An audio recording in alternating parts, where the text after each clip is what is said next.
नमस्कार. महाराष्ट्र SIR नोंदणी केली नाही तर सर्व योजना बंद होणार असं स्टेटमेंट जे आहे तर ते महाराष्ट्राचे महसूल मंत्री यांच्याकडून आलेलं आहे.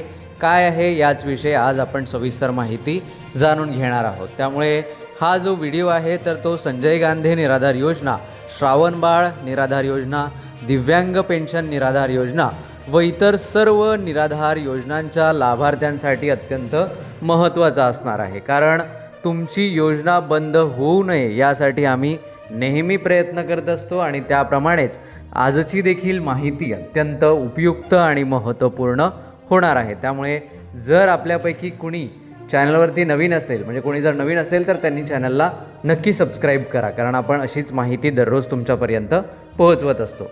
तर बघा, बरीच चर्चा चालू आहे. बऱ्याच लाभार्थ्यांनी विचारलेलं आहे की सर SIR काय आहे, ते कसे करायचे आणि ते नोंदणी केली नाही तर आमची योजना बंद होईल का? कारण असं स्टेटमेंट जे आहे तर ते यांच्याकडून आलेलं आहे, महसूल मंत्र्यांकडून हे स्टेटमेंट आलेलं आहे. त्यांनी गाईडलाईन देखील दिलेली आहे. तर तेच सविस्तर आपण जाणून घेऊया आणि त्यानंतर तुम्ही विचारलेल्या प्रश्नांची उत्तरे देखील जाणून घेणार आहोत. तर बघा, सुरुवातीला चंद्रशेखरजी बावनकुळे यांनी एक स्टेटमेंट दिलेलं आहे की जर लाभार्थ्यांनी म्हणजे महाराष्ट्राच्या नागरिकांनी SIR नोंदणी केली नाही. आता SIR ही काय आहे तर जिथे आपण वोट करतो, साध्या भाषेत जे वोटिंग करतो तर ते लिस्ट असते, एक यादी, आणि ती प्रत्येक 20 वर्षाने बदलली जाते, अपडेट केली जाते.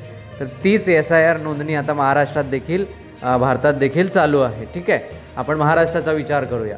आणि त्यामध्ये तुमचं नाव, तुमचे डिटेल्स, तुमचा आधार कार्ड नंबर, या सर्व गोष्टी ज्या आहेत तर त्या अपडेट केल्या जातात. ठीक आहे, आणि यावेळेस हे काय होणार आहे, जसं तुमचं UDID कार्ड आता आधार कार्डला लिंक आहे, बँक खातं आधार कार्डला लिंक आहे, तर त्याचप्रमाणे तुमचं जे वोटिंग कार्ड असेल, जे इलेक्शन कमिशनने दिलेलं वोटिंग कार्ड आहे, वोटर कार्ड आहे, तर ते देखील आता लिंक असणार आहे. कशाला लिंक असणार आहे तर ते लिंक असणार आहे तुमच्या आधार कार्डला. म्हणजे आधार कार्ड हे तुमचं एक मेन ओळखपत्र आहे, जे 2012-13मध्ये भाजपाच्या सरकारच्या आधी आलेलं आहे.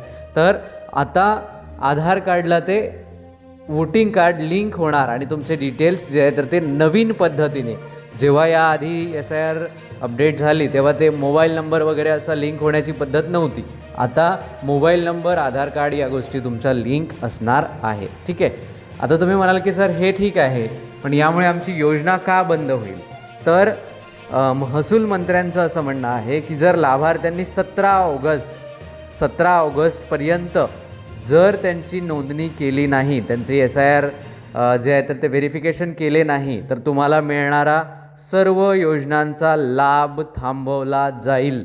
सर्व योजनांचा लाभ थांबवला जाईल अशा पद्धतीचं स्टेटमेंट त्यांनी दिलेलं आहे. आता हे खरंच होईल का? तर बघा, शासनाने अधिकृतरित्या याचा शासन निर्णय अद्याप काढलेला नाही. महसूल मंत्र्यांनी सांगितलं आहे, महसूल मंत्री एक अधिकृत व्यक्ती आहे, त्यांनी सांगितलेलं आहे की योजना बंद होतील, परंतु अधिकृतरित्या शासन निर्णय याचा अद्याप आलेला नाही. त्यामुळे 17 तारखेच्या नंतर देखील तुमच्या योजना चालू राहण्याची शक्यता आहे. म्हणजे असं लगेचच होईल का तर अजिबात होणार नाही, कारण एवढा मोठा निर्णय घ्यायला सरकारला वेळ लागतो. ही जी आहे तर ही सूचना लाभार्थ्यांनी त्यांची SIR नोंदणी लवकर करावी या दृष्टिकोनातून त्यांनी दिलेली आहे. ठीक आहे, कारण आपण जर असं आपल्याला गाईडलाईन दिली नाही तर आपण आज करू, उद्या करू, परवा करू, पुढच्या महिन्यात करू, पुढच्या हप्त्यामध्ये करू, असं करून पुढे नेतो. त्यामुळे ही गाईडलाईन देण्यात आलेली आहे. ठीक आहे, पूर्ण योजना बंद होतील का तर अजिबात नाही, पूर्ण योजना तुमच्या बंद होणार नाही. हा निर्णय कधी घेतला जाऊ शकतो? जर ही गाईडलाईन देऊन लाभार्थ्यांवर काही इफेक्ट पडला नाही, म्हणजे तारीख देऊन देखील खूप कमी लोकांनी त्या तारखेचा वापर केला किंवा तरी देखील काहीही त्यावर ॲक्शन घेतली नाही, तर मात्र काही योजना बंद केल्या जाऊ शकतात. जसं सर्वात मोठी योजना लाडकी बहीण योजना आहे किंवा मग इतर योजना आहेत, तर अशा योजना काही प्रमाणात बंद केल्या जाऊ शकतात. ठीक आहे, आणि नंतर संजय गांधीचा नंबर लागू शकतो. सुरुवातीलाच नाही लागणार, नंतर लागण्याची शक्यता आहे. आता SIR नोंदणी करण्यासाठी तुम्हाला काय करायचं आहे तर तुमच्या इथे तुमच्या गावामध्ये जी लोकं येतात, जे टीचर्स असतील, म्हणजे शाळेमध्ये, प्राथमिक शाळेमध्ये शिकवणारे सर्स आहेत, टीचर्स आहेत ती लोकं तुमच्याकडे येतात, किंवा मग तुमचे अंगणवाडी सेविका आहे त्यांच्याकडे काम दिलेलं आहे, किंवा मग जे काही अधिकारी ज्या व्यक्तीला ती कामं दिलेली आहे तर त्या व्यक्ती ते तुमच्या गावामध्ये येतील आणि तुमचे डिटेल्स घेतील आणि तुमची पडताळणी करून ते काम जे आहे तर ते करेल. असं नाही झालं, जर असं नाही झालं तुमच्याकडे ते येत नाही आहे किंवा आलेले नाही आहे तर तुम्ही हे काम मोबाईलवरून देखील स्वतंत्ररित्या स्वतः करू शकणार आहात. आता ते कसं करायचं याचा प्रॅक्टिकल व्हिडिओ जर हवा असेल तर कमेंटमध्ये नक्की सांगा. आपण त्याचा प्रॅक्टिकल व्हिडिओज बनवण्याचा प्रयत्न करणार आहोत. ठीक आहे. त्यामुळे लाभार्थ्यांनी त्यांची SIR नोंदणी करून घेणे उचित राहील, योग्य राहील असं मला तरी वाटतं. समजा जर एखाद्याला नसेलच करायची तर ठीक आहे, पण ते करून घ्यावी, कारण ते आता सध्या तरी अनिवार्य केलेलं आहे. सर्वांनी ते केलं पाहिजे, कारण तुम्ही भारताचे नागरिक आहात, तुम्ही वोटिंग करता असं त्यामधून सिद्ध होतं. त्यामुळे तुम्ही ते केलं पाहिजे असं सरकारचं म्हणणं आहे. इलेक्शन कमिशन ऑफ इंडिया जे आपलं ज्या काही निवडणुका होतात, निवडणूक आयोग, तर त्यांच्या अंतर्गत घेतात आणि त्यांच्याकडून हे आदेश आता देण्यात आलेले आहे. ठीक आहे. तर अशा प्रकारे ही संपूर्ण माहिती होती. त्यामुळे तुम्ही शक्य तेवढ्या लवकर SIR नोंदणी करा. जरी योजना बंद होत नसल्या 17 तारखेपासून त्यांनी सांगितलं आहे, पण जरी होत नसल्या, कारण हे एका वेळी शक्य नाही, तरी देखील तुम्ही ते करणं अनिवार्य आहे, कारण त्यांचं स्टेटमेंट आलं म्हणजे पुढे सरकारचा असा काहीतरी प्लॅन असावा. ठीक आहे. आता तुम्ही विचारले जे काही प्रश्न आहेत त्या प्रश्नांची उत्तरे जाणून घेऊया. त्याआधी जर आपल्यापैकी कुणी चॅनलवरती नवीन असेल तर चॅनलला सबस्क्राईब करायला विसरू नका.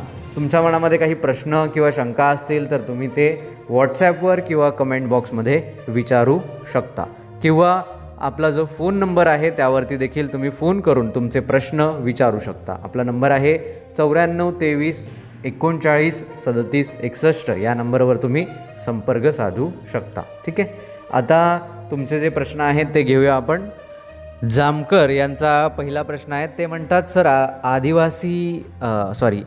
आदिवास प्रमाणपत्र तयार करावे लागेल का? तर आदिवास प्रमाणपत्र एक महत्त्वाचे डॉक्युमेंट्स आहेत, तुम्ही तयार ठेवू शकता. ठीक आहे. सध्या तरी योजनेमध्ये कंपल्सरी आहे किंवा मग सबमिट करायचे असे कुठेही सांगितलेले नाही. तुम्ही शक्य असल्यास तयार ठेवू शकता, कारण तो एक दस्तऐवज आहे, आपलं योग्य ते डॉक्युमेंट्स आहे, त्याच्यामुळे ते काढू शकता.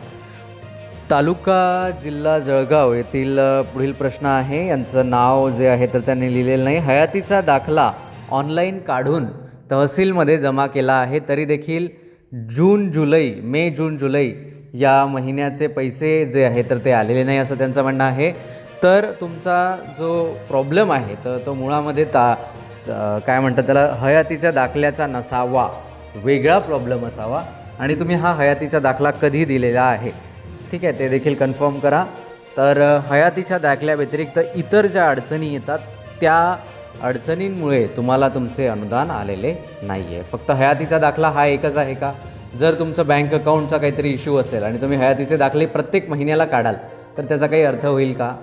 तर आपल्याला जर काय म्हणतात त्याला, आपलं जर डोकं दुखत असेल तर आपण छाती दुखते म्हणून कितीही जरी गोळ्या घेतल्या तरी ते डोकं दुखणं थांबणार आहे का? तर योग्य तो इलाज होणं जो काही हे आहे तर ते गरजेचं आहे. ठीक आहे. त्याच्यामुळे तुमची प्रश्न म्हणजे जे तुमची समस्या आहे ती वेगळी आहे आणि तुम्ही वेगळ्या याच्यावरती तुमचा विलास जो आहे तर तो करत आहात. तर या गोष्टी लक्षात घ्या. पुढील प्रश्नाकडे आपण वळूया.